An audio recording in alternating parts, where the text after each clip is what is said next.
Segunda Tessalonicenses, capítulo 1, versículos de 1 a 12. Diz a palavra do Senhor assim: Paulo, Silvano e Timóteo, a igreja dos Tessalonicenses, em Deus nosso Pai e no Senhor Jesus Cristo.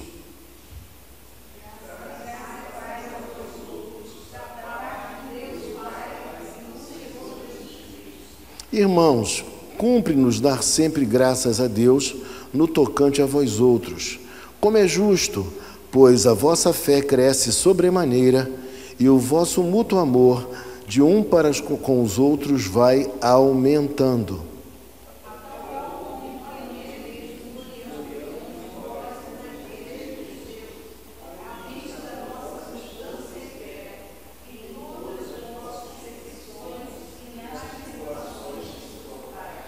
Sinal evidente do reto juízo de Deus, para que sejais considerados dignos do reino de Deus, pelo qual, com efeito, estáis sofrendo.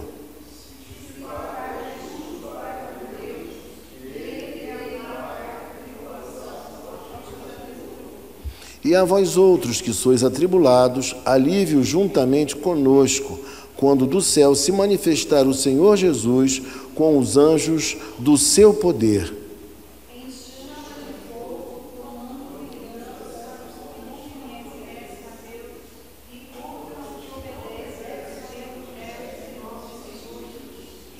Estes sofrerão penalidade de eterna destruição, banidos da face do Senhor e da glória do seu poder.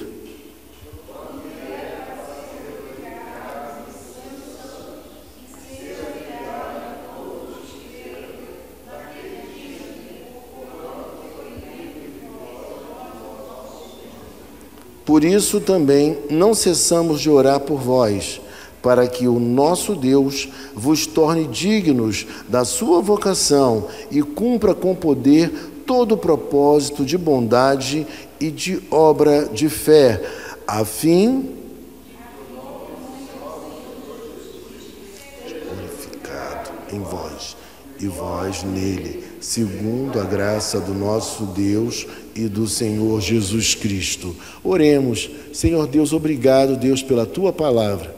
Pedimos a Ti agora que o Senhor nos dê a graça, a simplicidade, Pai, para transmitir, ó Deus, a Tua palavra de maneira objetiva e clara ao coração dos irmãos nesta noite. É assim, Pai, que nós Te oramos agradecidamente, porque Te oramos em nome santo de Jesus Cristo, o Teu Filho amado. Amém. Meus irmãos, segundo a Tessalonicenses, nós começamos agora à noite a transmitir a vocês o conteúdo desta carta. Nós vimos durante algumas semanas 1 Tessalonicenses. Nós percebemos no estudo de Tessalonicenses, na sua primeira carta, que os irmãos tinham uma preocupação muito grande. A preocupação primeira era a preocupação de Cristo voltando, o que aconteceria com os mortos. Depois, a segunda preocupação deles era a preocupação se eles estariam atentos quando Cristo voltasse. Havia um receio de Cristo retornar e eles ficassem. Era o grande temor que os irmãos de Tessalônica também tinham. E aí Paulo escreve uma segunda carta para tentar esclarecer melhor a eles esse assunto que tanto os preocupava, o assunto sobre o retorno do Senhor Jesus Cristo. Esta era a sua grande preocupação, a preocupação daquela igreja. Se nós disséssemos assim, o que essa carta quer nos ensinar de maneira bem genérica, nós diríamos que a mensagem central desta carta é que Jesus Cristo, Ele vai voltar. É a mensagem principal da carta ou da segunda carta aos Tessalonicenses. É isso que ele quer dizer para nós. E ele quer dizer também que quando o Senhor voltar, a igreja sairá vencedora. A igreja não vai perder essa batalha. A igreja sairá vencedora. E aí, irmãos, quando nós olhamos para o texto, nós verificamos que Paulo, ele continua fazendo da mesma maneira que sempre desenvolveu os seus textos, com uma saudação inicial. E a primeira coisa que nós observamos é que a carta, ela é, de fato, assinada por Paulo, Silvano e Timóteo, os mesmos da primeira carta. Mas, obviamente, Paulo é o escritor. E o texto fala que esta carta, ela tem como destinatários quem? Os irmãos de Tessalônica.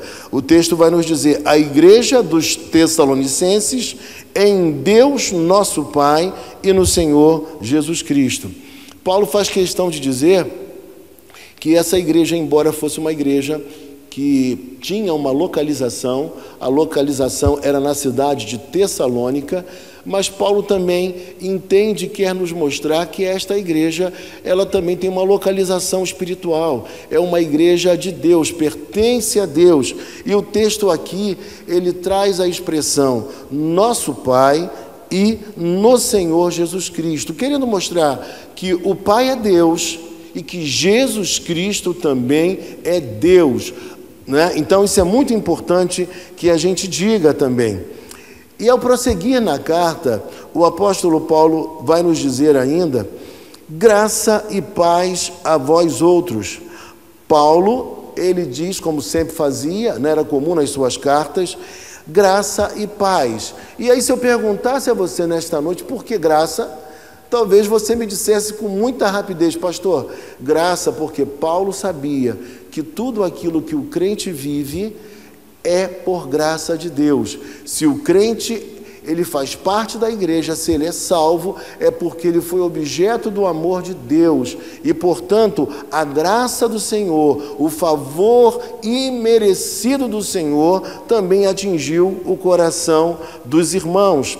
E ele diz também, graça e paz, porque é a graça de Deus que faz com que a gente também tenha paz com Deus. A obra de Cristo, ela permite, através de seu sacrifício, que nós sejamos o quê? Reconciliados com Deus.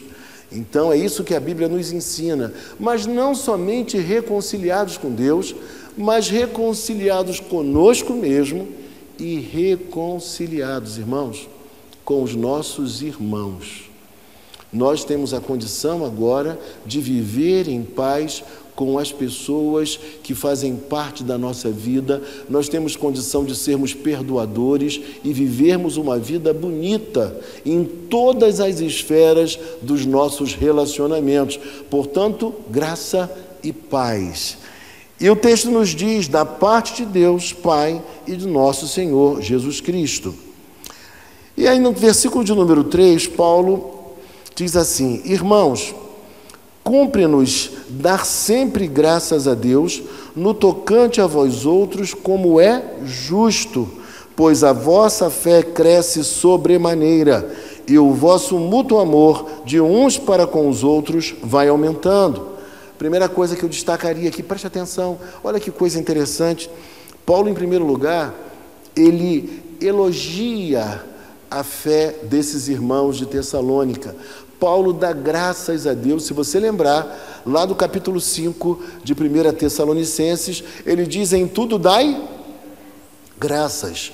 E aqui ele faz justamente isso, ele dá graças a Deus em primeiro lugar, por aqueles irmãos que haviam se convertido, por uma igreja que havia se formado em tão pouco tempo, e porque essa igreja surgiu e logo no início ela começou a enfrentar perseguições e tribulações. Irmãos, você já fez alguma coisa na vida que mal você começou a fazer e parece que as coisas começam a dar errado?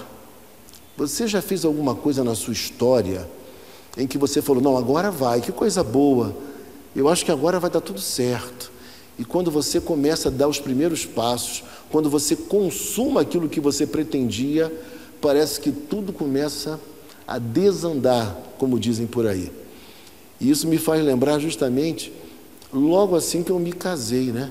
Eu me casei, minha mulher trabalhava e eu também trabalhava, e a gente dependia da renda dos dois. A primeira coisa que acontece, minha mulher perde o emprego, ou pior, a empresa entra em falência, e sabe o que aconteceu? Ela saiu sem nenhum valor, ela não recebeu absolutamente nada. E aí, eu tive que começar a tomar algumas providências. O que eu fiz? Em primeiro lugar, eu vi qual era a minha conta mais elevada e encerrei, tranquei a faculdade. E assim eu fui tomando uma série de atitudes, de ações, porque eu estava recém-casado, sonhando com tantas coisas, pensando em viver um momento maravilhoso no início da minha vida conjugal, e algo assim acontece. Minha renda era instável. Eu trabalhava com corretagem de seguros na época. Ora tinha, ora não tinha. Que situação difícil logo no início do casamento. Já pensou você logo no início do casamento bater na porta de alguém para pedir ajuda? Meu Deus do céu, que vergonha! E aí eu tomei essas decisões, essas precauções, esses cuidados. E quando eu olho para esse texto aqui, eu vejo que uma igreja nasce, que coisa boa. Uma igreja que cresce rapidamente, que nasce rapidamente. Mas logo na sequência, esta igreja começa a viver tribulações, perseguições. É uma das coisas mais difíceis, quando você está iniciando algo, enfrentar logo as oposições, os dissabores e as dificuldades. Mas Paulo, vendo que esses irmãos, para eles não tinha tempo feio, eles eram corajosos, eles estavam imbuídos de uma fé muito sólida, Paulo agradece a Deus, Paulo elogia, Paulo reconhece e também profere as suas ações de graças a Deus por conta daqueles irmãos que estavam sendo fiéis em sua fé. É isso que o texto nos diz. Irmãos, cumpre-nos dar sempre graças a Deus no tocante a vós outros. Ou seja, Paulo estava observando tudo o que estava acontecendo na vida deles, e Paulo reconhecia que tudo aquilo, embora houvesse perseguição, tribulação, Paulo reconhecia que tudo aquilo só poderia estar acontecendo por obra de Deus. Era Deus quem estava à frente, era Deus quem estava cuidando da igreja, e, portanto, ele tributava a Deus toda a honra e toda a glória. E aí o texto nos diz: como é justo, pois a vossa fé cresce sobremaneira. Ou seja, a fé dos irmãos de Tessalônica não era uma fé estática. A fé dos irmãos de Tessalônica era uma fé que a gente chama de uma fé operosa. Uma fé operosa. Porque, na verdade, não existe fé que seja fé inerte. Não existe fé que não seja colocada em prática. Compreende? Não existe fé que não seja testada, meus irmãos. Fé é algo que você precisa provar, evidenciar, mostrar. A fé não é apenas uma coisa que você diz ter, mas quando os momentos difíceis acontecem, você bate em retirada. Você fica tremendamente amedrontado e achando que não vai ter saída para você. Pela experiência dos anos que nós temos com Deus, nós vamos nos fortificando na fé. Vamos tendo a tranquilidade de que os momentos difíceis que surgirão, porque de fato surgirão, Deus vai nos dar o quê? A força, a capacidade, a destreza para vencer todas essas dificuldades. Então, por mais que o tempo se feche, por mais que a luta seja grande, por mais que o problema seja um problema tremendamente assustador, nós precisamos confiar que Deus está conosco, que a sua bênção está sobre nós. Portanto, Paulo, ele agradece a Deus, ele reconhece que é Deus que estava fazendo esta grande obra na igreja de Tessalônica. E na parte B do versículo, a parte final do versículo, o texto nos diz assim: e o vosso mútuo amor de uns para com os outros vai aumentando. Paulo está dizendo que o amor deles não havia ficado estagnado. E aí vocês devem lembrar que essa igreja, ela possuía uma fé, o quê? Você lembra? Uma fé operosa, operante, você foi quase ali, mas uma fé operosa, porque não existe fé que seja parada. Eles tinham também, sabe o quê? Eles tinham um amor abnegado, lembram disso? Porque não existe amor que não envolva entrega, que não envolva prática nem dedicação. Quantos de nós, quando vê um ente querido, um parente amado, alguém importante para nós, mesmo com pouco tempo, mesmo com pouca força física, mesmo com uma série de atividades, o que a gente faz? A gente vai em socorro dessa pessoa amada. E a gente empreende o restinho de força física, emocional, para cuidar desta pessoa que a gente ama. É assim ou não é assim que acontece com a gente? É assim que acontece. Nunca vou deixar de esquecer quando meu irmão ficou muito mal do coração, a gente ficou assustado, que é um histórico na família. Quando eu soube que ele estava mal, no hospital internado, eu não quis saber de problema, de conflito, de dificuldade no relacionamento. Eu parti lá para o hospital e fui o primeiro a chegar no hospital para vê-lo. É assim que a gente faz. É assim que a gente age. Portanto, o apóstolo Paulo reconhecia que aquela igreja, ela tinha marcas de uma igreja verdadeiramente cristã, uma igreja eleita. Era uma igreja que tinha fé operosa, era uma igreja que tinha um amor abnegado e era uma igreja cheia de esperança. Esperança para enfrentar as dificuldades sem esmorecer. Essa igreja tinha essas qualidades. E aí no versículo 4, veja comigo, olha só o que diz: a tal ponto que nós mesmos nos gloriamos de vós nas igrejas de Deus, à vista da vossa constância em fé, em todas as vossas perseguições e nas tribulações que suportais. Paulo está dizendo agora que ele não estava apenas agradecendo a Deus por aquela igreja, mas que ele agora também estava agradecendo a Deus e agradecendo aquela igreja, aqueles irmãos de Tessalônica, porque o testemunho deles estava fortalecendo outras igrejas também, outras igrejas cristãs. Olha que coisa linda, quando alguém olha para a sua vida, quando alguém olha para a minha vida, para a nossa vida, e diz assim: meu Deus, enfrentando todas essas dificuldades, enfrentando todos esses obstáculos e problemas, eles ainda continuam a ter fé no coração, eles não desistem de seguir ao Senhor, eles estão acreditando que coisas boas ainda irão acontecer. Irmãos, Paulo está dizendo que isso aí, esse testemunho que eles estavam dando, era algo que fortificava a fé de muitos irmãos em toda a igreja, nas mais variadas regiões. O nosso testemunho tem um poder incrível para estimular, para influenciar pessoas que estão à nossa volta. E nós precisamos lidar com a nossa espiritualidade assim.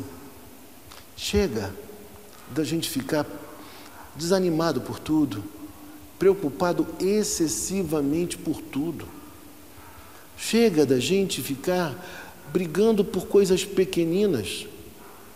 E aí, quando eu falo coisas pequeninas, eu lembro do poeta popular brasileiro, né, que dizia, né, deixar de brigar por coisas tão pequeninas, deixar de ser menina para ser... Vocês lembram dessa música, não? Então, eu estou ficando muito velho. Deixar de ser menina para ser mulher. E eu diria, deixar de ser menino para ser homem, para ser crente, para enfrentar as lutas da vida com muita fé em Deus, com muita coragem. E aí, irmãos, Paulo diz para nós que aqueles irmãos não eram inconstantes. Aqueles irmãos tinham o quê? Constância. Veja no versículo de número 4, a constância da vossa fé. A fé deles não era uma fé que ora estava lá em cima e ora estava lá embaixo. As coisas pioraram, minha fé vai lá embaixo. As coisas melhoraram, minha fé vai lá em cima. Não. O texto fala que a fé desses irmãos era uma fé constante. Era uma fé que persistia apesar das tribulações que eles estavam enfrentando. Tribulações por conta do nome de Jesus Cristo, por servirem a Cristo e por amarem a Cristo. O texto vai nos dizer ainda, no versículo de número 5, sinal evidente do reto juízo de Deus, para que sejais considerados dignos do reino de Deus, pelo qual, com efeito, estais sofrendo. Se de fato é justo para com Deus que Ele dê uma paga tribulação aos que vos atribulam. Esse texto parece estranho, né? Primeiramente, quando você lê o versículo de número 6, o que ele está dizendo para nós é algo tão especial. Ele está dizendo que a gente não deve se preocupar tanto com as maldades que a gente sofre, com as perseguições que a gente sofre, porque o próprio Senhor, Ele vai dar a paga. A retribuição não deve ser nossa. Nós não devemos pagar o mal com o mal, mas é o Senhor mesmo que, no momento preciso, Ele iria punir aqueles que estavam perseguindo os irmãos de Tessalônica. Veja comigo o texto que eu vou ler para vocês, extraído de um comentário bíblico. Veja só. Como cristãos, sabemos que a vingança pertence a Deus e que não temos nenhum direito de tratar nossos opressores como eles nos têm tratado. Mas podemos ter certeza de que, ainda que eles escapem da justiça humana, Deus os julgará severamente. Deus os julgará severamente. Sabe o que está dizendo? Continuem trabalhando, continuem perseverando na fé, continuem sendo fiéis a Deus, porque o próprio Deus, não vocês, é o próprio Deus que há de punir a maldade de todos esses que perseguem a igreja. Tem muita gente achando que Deus nunca vai fazer justiça. Deus já está fazendo justiça no tempo presente, com juízos parciais. Nós temos estudado isso ao estudar o Apocalipse, mas eu diria a você, chegará o momento também do acerto final, do juízo final, onde o Senhor finalmente punirá a todos esses que têm maltratado a igreja, perseguido a igreja, ido contra a igreja.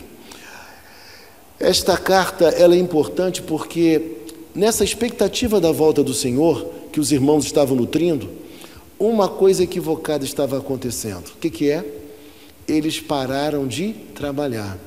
Eles achavam que Cristo ia voltar tão rapidamente que não tinha motivo para eles dedicarem um tempo grandioso ao trabalho, porque Cristo iria voltar.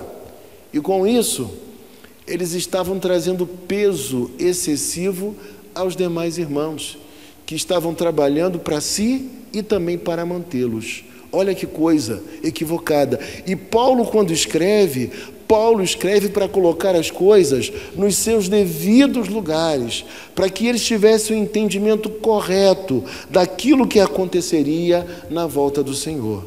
Meu irmão, minha irmã, quando o Senhor voltar, não importa o que você esteja fazendo, se você nasceu de novo, se você é um eleito, você vai ao encontro do Senhor nos ares. Amém? E você vai voltar para viver com os demais irmãos e com o Senhor no novo céu e na nova terra. Essa é uma esperança que todos nós temos. E esperança, no que tange a fé, é certeza. Nós temos certeza absoluta que isso há de acontecer.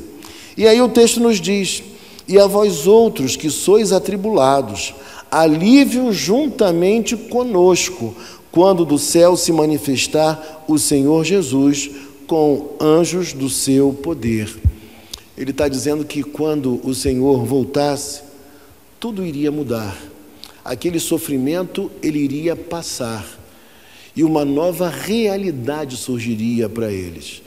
Isso é importante dizer porque pode ser que você e eu não estejamos vivendo o tipo de tribulação que eles estavam vivendo naquela época. Mas todos nós passamos por nossas lutas, por nossas crises, por nossos problemas. Todos nós vivenciamos isso. Mas uma coisa que nós sabemos, com base nesse texto também, é que a gente precisa enfrentar todas as lutas que surgem à nossa frente. Nós precisamos crescer e amadurecer como cristãos para enfrentar tudo isso, por mais que a luta seja difícil e sangrenta, mas sabendo que é Deus quem governa todas as coisas. É Ele quem nos traz a bênção, nos traz a vitória em meio a todas as lutas que nós vivemos no nosso dia a dia. Mas esse texto quer mostrar para nós também que agora nós estamos assentados em lugares celestiais em Cristo Jesus. Nós não temos mais desculpas para não viver o nosso cristianismo de uma maneira madura, de agirmos com seriedade na nossa fé. Nós não temos mais motivos para dizer: não, eu sou assim porque é meu jeito, eu sou assim porque eu sou temperamental, eu sou assim porque eu sou fraco, eu sou assim porque eu sou instável. Nós sabemos que o Senhor nos fez assentar em lugares celestiais em Cristo Jesus. Então a nossa fé precisa ser uma fé semelhante à fé dos irmãos de Tessalônica. Eles estavam amadurecendo rapidamente, eles estavam sendo orientados pelo apóstolo Paulo para que eles não cometessem erros pueris, erros infantis. A vontade de Deus para nós é que a nossa fé seja madura, que a gente tenha alegria de servi-lo e viver a nossa vida no dia a dia com beleza, com singeleza de coração e com muita expectativa de coisas boas acontecendo. Paulo, quando elogia a igreja, preste atenção nisso que é importante. Paulo, quando elogia os irmãos de Tessalônica, Paulo não está olhando para aqueles que davam mau testemunho. Paulo não está se fixando naqueles que esmoreciam por qualquer coisa. Paulo estava olhando para aqueles irmãos que davam a ele a disposição de acreditar, de louvar a Deus pelo crescimento, pelo desenvolvimento, pela força do testemunho daqueles irmãos. Se Paulo olhasse para aqueles irmãos que o desanimavam, seria o fim. Mas Paulo desenvolveu uma característica de líder maravilhosa. Paulo sempre focava naquilo que trazia esperança ao seu coração. Por isso a fé nos leva a ver aquilo que ainda não se concretizou, o momento que ainda não chegou, algo que ainda não se consumou, mas a gente olha pelos olhos da fé. Pequenos indícios de que as coisas vão melhorar devem estar na nossa mente e no nosso coração. As coisas podem ser melhores, não importa o segmento da nossa vida, Deus é conosco e Ele, em primeiro lugar, é quem anima a nossa vida, é quem sustenta o nosso coração, é quem traz esperança. Mas também existem motivos no dia a dia da nossa espiritualidade para a gente acreditar. Quando a gente percebe que alguém se converteu e está dando bom testemunho. Quando alguém está enfrentando lutas hercúleas na vida, mas está com boa vontade, está acreditando, está com esperança. Tudo isso deve ser motivo para a igreja louvar a Deus e continuar na sua jornada e na sua caminhada. E assim, o texto nos diz da volta do Senhor, que quando Ele voltasse, seria de fato algo glorioso, algo majestoso, e Ele daria a punição a esses que faziam maldade. Por quê? Porque, obviamente, quando você sofre, o que você pensa? Gente, meu Deus, quando o Senhor vai se levantar e vai punir o que fizeram comigo? Não é o que a gente se pergunta, não é o que a gente pensa. E esses irmãos aqui tinham outro problema. Dar o seu testemunho envolvia eles serem desprezados pelos seus amigos e pelos seus colegas. Hoje o nosso cristianismo é muito light, ainda mais aqui no Brasil, não é tão forte assim as pressões que a gente sofre. Sofremos algumas pressões, mas não tantas. Mas aqui não. Quando você abraçava a fé em Cristo, a família te deixava. Os amigos da região também te esqueciam. Por quê? A igreja estava começando ainda, eram poucos ainda, a grande massa era idólatra. Portanto, abraçar a fé em Cristo significava que você seria perseguido, que você não seria benquisto, que você não seria convidado para as festas, que você não participaria das grandes negociatas, dos negócios que aconteciam na época. Irmãos, vejam vocês o que significava ser cristão naquele período, o tipo de pressão que você sofria.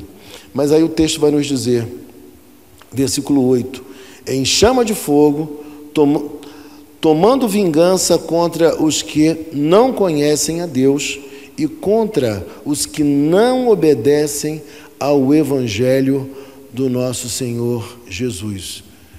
Paulo diz para nós com muita clareza e para aqueles irmãos que quando o Senhor voltar, Ele vai ser implacável.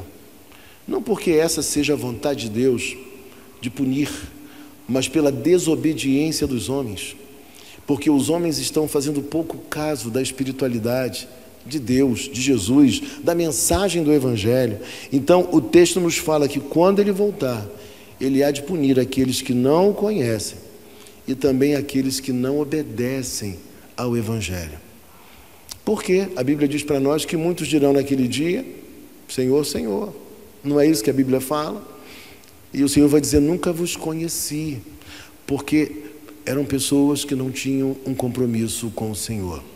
Por isso, quando Paulo escreve essas coisas, ele tenta motivar a fé dos irmãos para que eles saibam que as pressões sempre aconteceriam com eles, como também acontecem conosco hoje.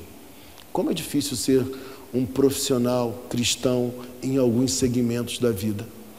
Como ser um político cristão, sendo cristão, quero dizer. Como ser um profissional liberal como cristão.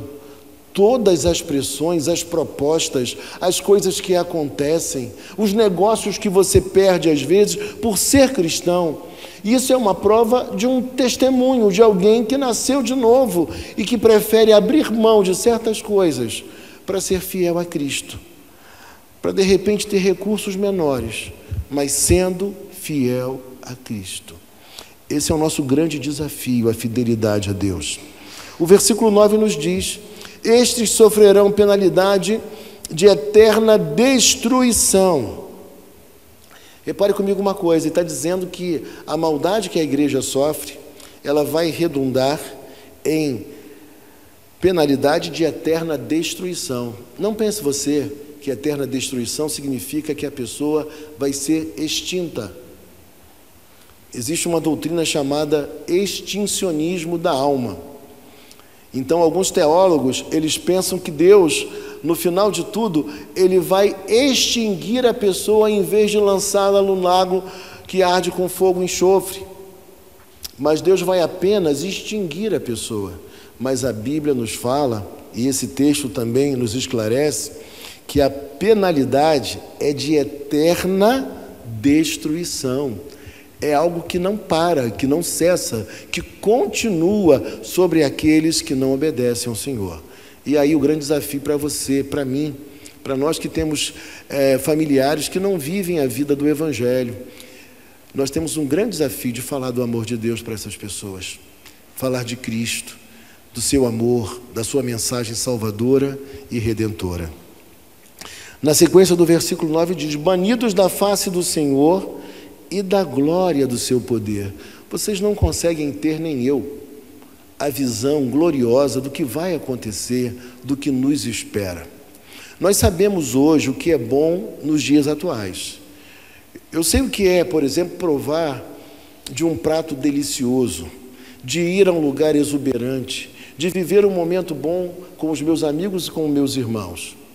Mas eu não posso imaginar a beleza, a riqueza da glória quando o Senhor retornar. Eu não consigo vislumbrar o que vai ser o novo céu e a nova terra. O prazer, a alegria, a felicidade que vai envolver a minha vida e a sua vida também. Porque, como eu costumo dizer, os dias atuais, nós até vivemos uma vida satisfatória aqui no Brasil. Mas ao nosso lado existem pessoas que não estão vivendo um bom momento. Existem pessoas sofrendo. Existem pessoas nos hospitais. Existem pessoas nas ruas. Existem pessoas da nossa família também que estão com problemas dificílimos de serem resolvidos. Nessas horas, sabe o que acontece? Embora nós sejamos felizes porque temos Cristo, mas a nossa felicidade, ela não é inteira, porque nós sofremos pelo sofrimento dos nossos amados. Nós sofremos por sabermos que eles estão sofrendo, que eles estão padecendo. E nesses momentos a gente fala, Senhor, volta, porque por mais que a minha vida esteja boa aqui, eu quero viver essa transcendência, essa eternidade, onde não haverá mais dor, mais pranto, mais tristeza. Essas coisas estarão acabadas e terminadas. Versículo 10. Quando vier para ser glorificado nos seus santos, para ser, olha que coisa, olha a força desse texto, quando ele voltar para ser glorificado nos seus santos. Olha só que coisa bonita e linda. E ser admirado em todos os que creram, naquele dia, porquanto foi crido entre vós o nosso testemunho. Porquanto foi crido entre vós o nosso testemunho. Por isso, também não cessamos de orar por vós, para que o nosso Deus vos torne dignos da sua vocação. E aí, Paulo está dizendo para a gente uma coisa muito importante aqui. Ele está dizendo que ele orava por aquela igreja. Ele orava por aqueles irmãos. Ele orava por aquelas pessoas.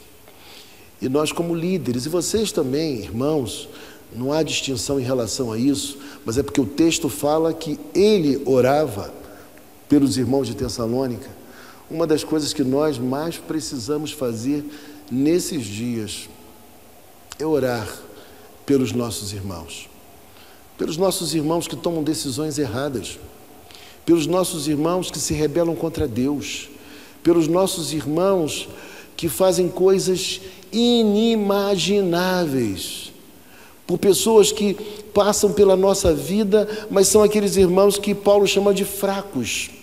Fracos não porque eles têm alguma enfermidade física, mas fracos porque eles não conseguem caminhar de maneira equilibrada em relação à sua fé. Fazem bobagens, cometem pecados grosseiros, destroem coisas lindas que estão acontecendo em suas vidas. Nós precisamos orar muito por eles, orar por todos, mas orar muito por eles. Nós precisamos viver a realidade de uma igreja intercessora. Irmãos, quando nós estamos em casa, não só eu, mas quando vocês estão em casa também, nós precisamos nos perguntar assim: quais são as lutas que o Ricardo vai viver hoje em seu trabalho? Quais são as lutas que o Alfredo vai viver hoje lá no seu trabalho? Quais serão as lutas dos nossos irmãos para poder ganhar o pão do dia de hoje? Quais são as lutas que os nossos irmãos que são solteiros estão vivendo na sua sexualidade? Nós temos que orar por eles, nós temos que cobri-los em fé. Quais não são as lutas que os casais da igreja vivem. Nós precisamos orar pelos casais da igreja. Quais não são as lutas que aqueles irmãos que são viúvos estão sofrendo? Quais não são as lutas que também estão vigorando nas casas onde os pais não têm filhos cristãos? E tem filhos cristãos que não fazem coisa muito errada, não, embora a gente queira que eles se convertam. Mas existem filhos cristãos que dão muita dor de cabeça. E a gente se preocupa. A gente fica realmente assustado com algumas coisas que nós vemos por aí. Portanto, nós precisamos orar. Nós precisamos interceder. Precisamos pensar nos pastores e imaginar assim: quais serão os desafios de hoje do pastor? Será que ele irá a um sepultamento? Será que ele vai evangelizar alguém? Será que ele vai visitar o incrédulo? Será que ele vai atender um casal que está em crise, a ponto de se separar? Senhor, abençoa, cuida, orienta, guia os nossos pastores, para que eles tenham uma palavra temperada, para que eles saibam o que dizer na hora certa. Irmãos, Paulo está dizendo aos irmãos de Tessalônica que ele tinha um comportamento assim. Ele fala que não orava uma vez ou outra, mas o texto fala o quê? Veja comigo, versículo de número 11. Também não cessamos de orar por vós. Não cessamos de orar por vós. Eu não tenho medo de ser visto como alguém meio maluco, meio fanático, mas existem momentos que me vem um irmão aqui da igreja na mente.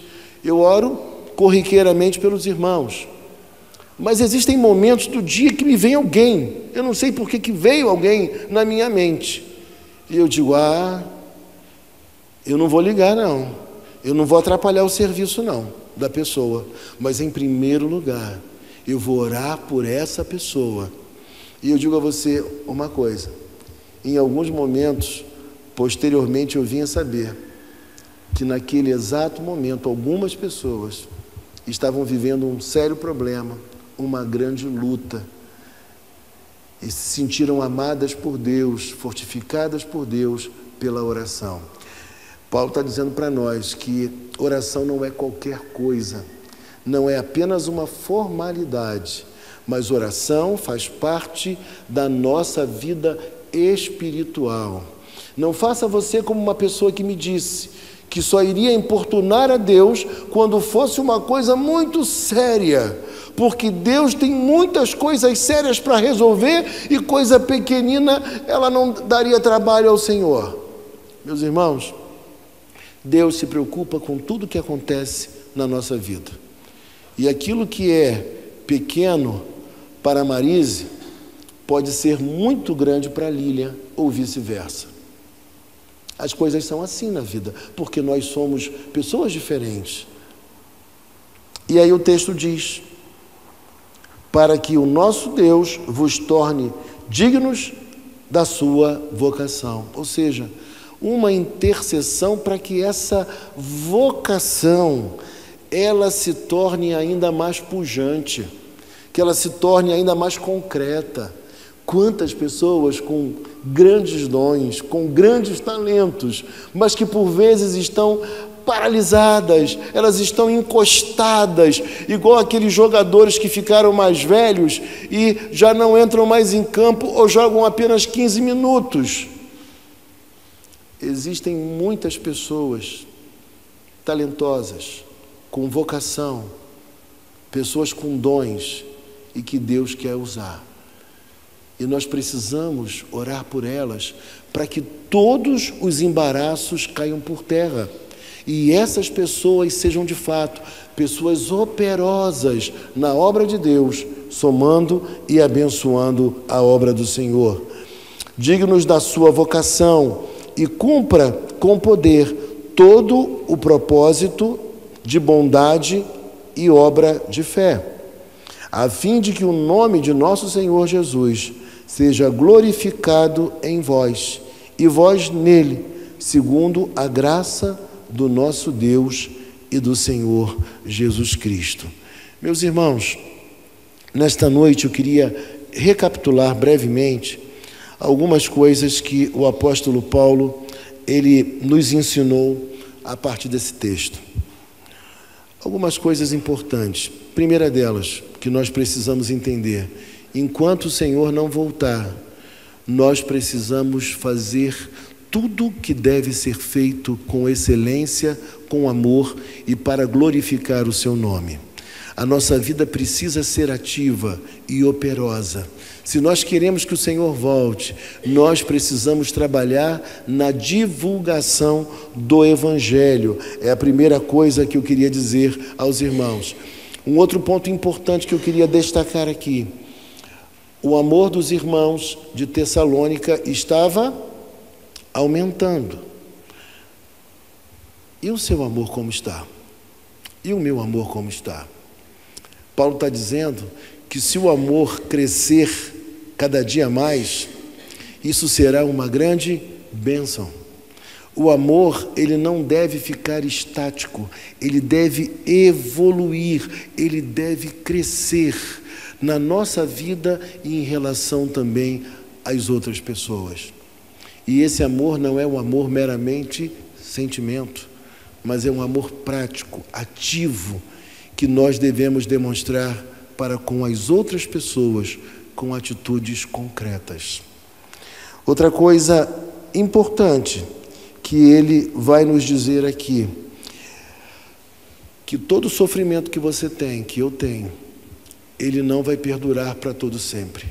Quando o Senhor retornar, ele vai, de fato, punir os pecadores, punir os maus, e ele vai trazer o galardão para cada um de nós que fomos fiéis a ele, que recebemos Cristo na nossa vida e no nosso coração.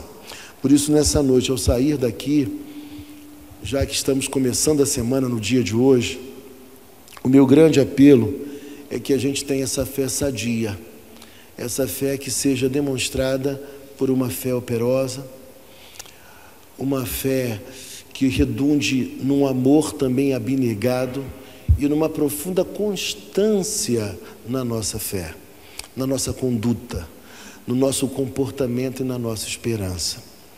Eu queria nesta noite orar por você. Eu quero pedir a Deus pela sua vida. Você que está aqui hoje e você tem pensado assim: meu Deus, eu não vivi, talvez nunca viva a tribulação que os irmãos de Tessalônica estavam vivendo.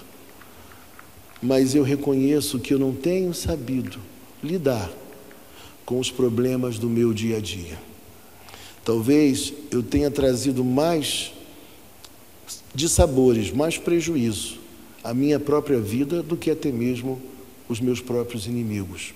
Eu não tenho tido sabedoria na minha maneira de ser, de testemunhar, de exercitar a minha fé, de testemunhar do amor de Cristo. Eu queria orar por você nesta noite, você que está percebendo que as pressões são muito grandes, embora não sejam tão grandes como as de Tessalônica, e você não tem conseguido lidar com isso, e portanto a sua vida, ela tem se apequenado, sua experiência espiritual, que poderia ser muito maior, não está sendo. Você que não está conseguindo mais orar, como já orou, como já intercedeu, como já evangelizou, você que já vibrou mais com as coisas de Deus, eu quero orar por você. Eu quero orar por você, para que você encontre ou recobre a alegria da alegria de estar na presença do Senhor, para que você recobre a alegria da alegria de estar na casa do Senhor com os seus irmãos, trazendo outras pessoas, acreditando que Deus vai abençoar, que Deus vai cuidar, que Deus vai salvar, que não existem casos perdidos. Deus, Ele tem sempre a última palavra. Eu sei que nesses dias os nossos maiores problemas, eles envolvem trabalho. Eu sei, não sou profeta, mas eu sei. Envolvem trabalho, envolvem família e envolvem também a nossa própria interioridade. Nós estamos vivendo um tempo assim. E eu queria orar por você nesta noite. Se você está assim, eu quero orar por você.